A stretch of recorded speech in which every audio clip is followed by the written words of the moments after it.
Toi valo, ota pois se.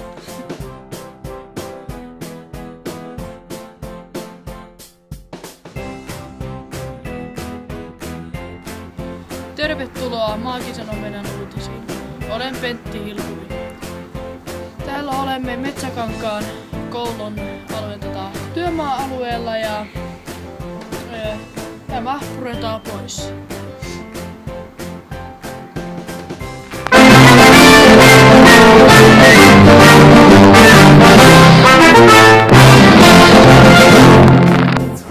Joo, no ei se kyllä haittaa, että olemme tuossa Kärpäsen koulussa ja siellä on paljon tyttöyksistä tai ihmisiä ja paljon uusia kavereita.